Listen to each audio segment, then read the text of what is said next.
Muy bien, aquí volvemos con nuestro invitado del día de hoy, Gustavo Porras. Creo que ha salido un error en pantalla, te habían puesto Rodas. Bueno, disculpen, pero es don Gustavo Porras y no es Rodas. Castejón para más señas y así ya no hay confusión. Estábamos hablando, Gustavo, de todo este proceso de paz. Se me quedó una pregunta. ¿Hay en la historia de la democracia moderna, digamos, del 85 hacia acá, algún momento de inflexión en el que se pueda enganchar toda esta desconfianza, toda esta crispación que viene ahora?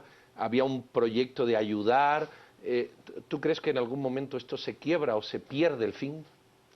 Si alguien lo mencionó en el Twitter.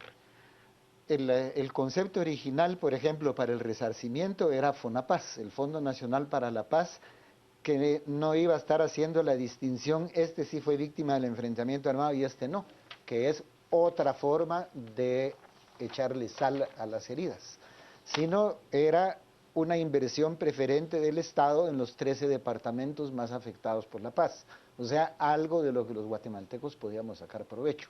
En vez de eso, a partir del gobierno de Portillo, se entró a este programa de resarcimiento y a dar dinero a unos sí y a otros no. Imagínate tú lo que eso provoca y cómo en esas áreas tú puedes saber quién sí y quién no, porque fueron afectados de muy diferente manera. Fue afectado el que le mataron a sus familiares, pues es lo más doloroso, pero fue afectado también el que se le desplomó su negocio, fue afectado el que se le quemó la camioneta, O gente entonces, que tuvo que salir, o ¿verdad? gente que tuvo que salir. Una parte que es necesario abordar es las denuncias o algunas denuncias que también ha habido contra la dirigencia de la guerrilla. En concreto, tú apareces en algunas, es decir, aparecen otras personas, pero como tú estás aquí, mejor nos centramos en Gustavo Porras. ¿Qué decir? ¿Es una implicación? ¿Es un señalamiento? ¿Es sustancialmente? Yo prefiero que lo expliques tú, aunque en tu libro contemplas el tema tangencialmente, profundizar en él. Dos muchachas de la guerrilla que en un momento determinado desaparecen. Sí, yo acudí a la fiscalía cuando la Fundación contra el Terrorismo planteó este caso, pero era, digamos, el caso y un listado de gente que ellos suponían o que era efectivamente militante del EGP. Ahora yo un poco, esto se maneja muy a nivel de rumor, he oído decir que la cúpula del EGP va a estar, digamos, va a ser llevada a juicio y que yo formé parte de esa cúpula, que yo era parte de la dirección nacional, pero ahí está que no. Yo nunca fui, digamos, no cuajé muy bien, digamos, en una organización que más que todo buscaba méritos militares y no intelectuales que pusieran cuestionamientos y problemas. No formé parte de eso, en mi libro lo cuento de la escuela de Casares, donde según se dice, estas muchachas habrían sido interrogadas, y yo digo, pues mal habría hecho yo de ponerme a hablar de las muchachas y de la escuela de Casares si hubiera tenido yo Claro, sí. alguna implicación en el Evidenciarte a ti asunto. mismo no era lo No más era lo más... inteligente. Eh, digamos que tú te desconectas absolutamente de estos señalamientos. Sí, yo como digo, al igual que asistí cuando la Fundación contra el Terrorismo, si yo puedo aportar algo, pues lo aportaré, pero realmente lo que sabía lo declaré y nosotros nunca, por ejemplo, en esa casa de Casares, que solo estuvimos 2 meses, porque la Policía Sandinista de Migración nos sacó de ahí y nos mandó presos 2 días y después continuamos en otro lugar. Nosotros llegamos a una casa vacía donde no había la menor huella de que alguien hubiera estado allí. Las madres, parece, estas muchachas señalan que estas muchachas fueron interrogadas en esa casa. Pero Pero pudo los ser treinta antes y o pudo pico ser de después. compañeros y compañeras que estuvimos ahí, nunca vimos trazas de que alguien hubiera estado ahí en un tiempo reciente. La señora vecina que nos cocinaba, etcétera, nunca nos habló de que hubieran habido otras personas, en fin. Eh, Se habló mucho, o se habla mucho, de la Comisión de Esclarecimiento Histórico como un referente que aclaró sustancialmente lo que ocurrió durante este tiempo de confrontación. Dos preguntas. ¿Tú crees que de verdad hubo esclarecimiento histórico? ¿La comisión se puede tomar, o el informe de la comisión se puede tomar con como esa verdad revelada, o realmente crees que todavía queda mucho por desbrozar, o no se hizo todo lo que se pudo, o no se quiso? Mira, en el informe hay, por ejemplo, trabajos muy valiosos que sitúan, digamos, el contexto en el cual todo esto se produjo y tal. Pero yo lo digo con mucha claridad y se lo expresé al profesor Tomushat en 2 cartas que yo creo que incluso él publicó como parte del informe. El profesor Tomushat escuchaba lo que él quería. Yo en una de esas cartas le dije, mire, si ya traía la sentencia lista, ¿para qué vino aquí a perder tanto tiempo y a gastar tanto dinero? Y él fue precisamente el que bajó un título que decía, el pueblo maya, enemigo colectivo del Estado guatemalteco.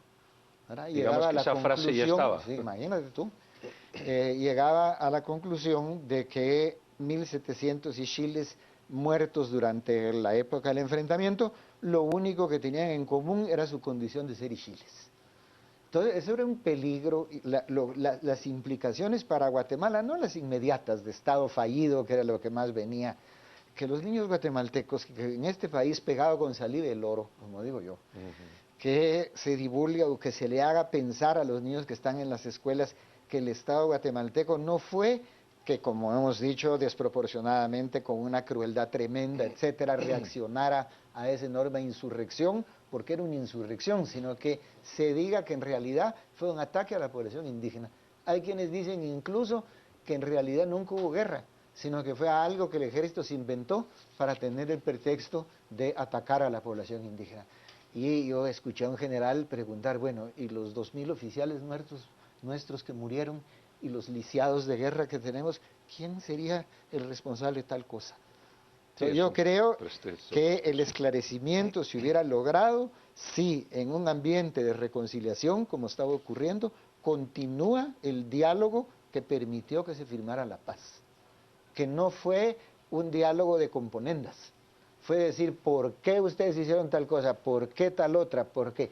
Y yo, que tuve oportunidad de escuchar parte de ese diálogo, llegar a la conclusión, solo el que ha estado en una guerra entiende lo que pasa en una guerra. Ese concepto de si vis pacem para bellum se entiende cuando realmente estás en el conflicto. Sí. La comunidad internacional ayudó mucho a la paz. Hubo países que, en fin, podemos interpretar esta ayuda de distintas maneras, pero hubo quien puso territorio, hubo quien puso dinero, hubo quien fue mediador, pero también la comunidad internacional, o parte de ella, digamos que se ha señalado mucho en la conflictividad de ahora. Naciones Unidas, algunos personajes, hombres, mujeres. ¿Cómo balanceas esto de aquella generosa participación a esta innecesaria injerencia? Eso lo digo yo, no tú. Pero ¿cómo manejarías esa frase? Bueno, pues primero diciendo que yo tuve la experiencia de que a nivel de pueblos, por ejemplo, el pueblo noruego, el pueblo español, a mí me impresionó muchísimo cómo estaban involucrados en el tema de la paz de Guatemala, me acuerdo una marcha en Friedrichstadt, por ejemplo, me acuerdo en España de gente que a mí me reconoció en un autobús en Barcelona, por ejemplo, para que veas de qué manera está, pero por otro lado, tú que estuviste en la MINUGUA, yo veo, por ejemplo, se señala que la MINUGUA debe ser la que dé la información objetiva sobre el cumplimiento de los acuerdos, los países se comprometen a financiarla como lo hicieron, pero luego, ¿dónde están los informes de la MINUGUA? ¿Qué fue lo que prevaleció? Fue el financiamiento a una serie de organizaciones que se dedicaron desde el principio a descalificar la paz. No es que todos los acuerdos se hayan cumplido, no es que haya sido la perfección absoluta, pero no es tampoco lo que se impulsó. Y desde ahí yo veo que hay continuidad y que hay efectivamente un interés en mantener el conflicto en nuestro país. Se puede decir, aunque lo diga yo, que hay organizaciones u organizaciones no gubernamentales que, aprovechando una manera de obtener recursos, dinero, fama, proyección de ciertos países, alientan directa o indirectamente un conflicto como el que cada día vivimos más. Yo creo que sin juzgar, porque muchas veces el cerebro humano hace de la necesidad virtud, ¿verdad? Y dado que son temas como la defensa de los derechos humanos y tal, pues gente de buena voluntad se involucra, pero en definitiva se les financia para que promuevan toda esta serie de reclamos para que denuncien que los acuerdos no se cumplieron, que la situación sigue siendo la misma, que ahora hay más muertos que antes, que es algo muy común. La gente equipara la violencia común con la violencia política. Y yo siempre digo, en México hay un nivel de violencia mucho más alto que el de acá. Y en México no ha habido ni guerra interna ni proceso de paz. No nos engañemos, el tema de la violencia viene del narcotráfico.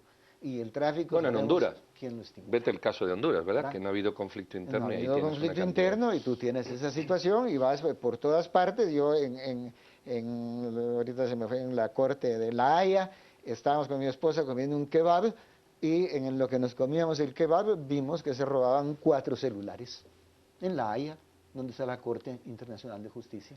Pero está dedicado a Que otras no es cosas. decir mal de muchos consuelo de bobos, Así es. pero el fenómeno de la violencia en el mundo va más lejos de que si el proceso de paz y tal y cual.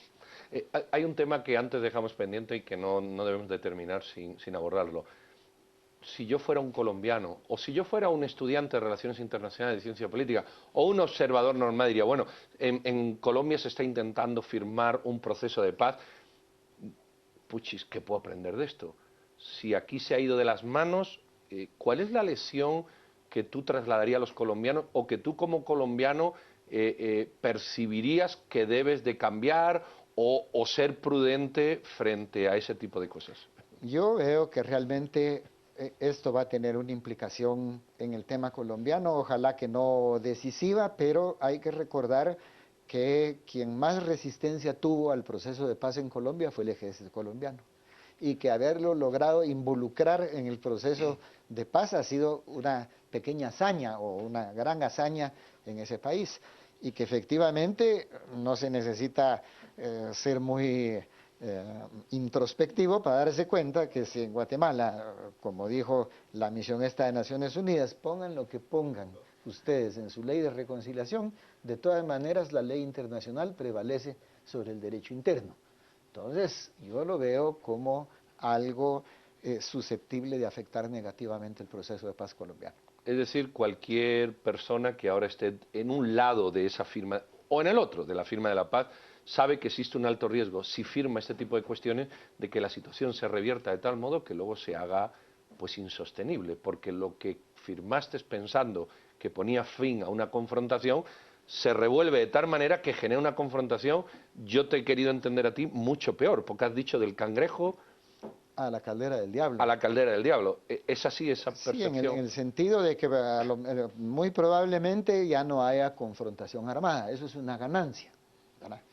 Pero estas enemistades, estos odios, estos rencores que van surgiendo, distintos del ánimo que, como dije antes, las víctimas que efectivamente, pues si a uno le hubiera tocado, reclamaría justicia, etcétera, pero el ambiente general va hacia una conflictividad cada vez mayor y eso nos hace un país impotente.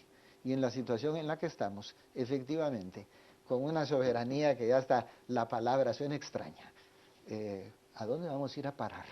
Enfrentados unos con otros cada vez peor. Yo no he llegado al epílogo de tu libro, pero he prometido hacerlo, solo me he ido la mitad en el fin de semana. ¿Cuál sería el epílogo de esta situación?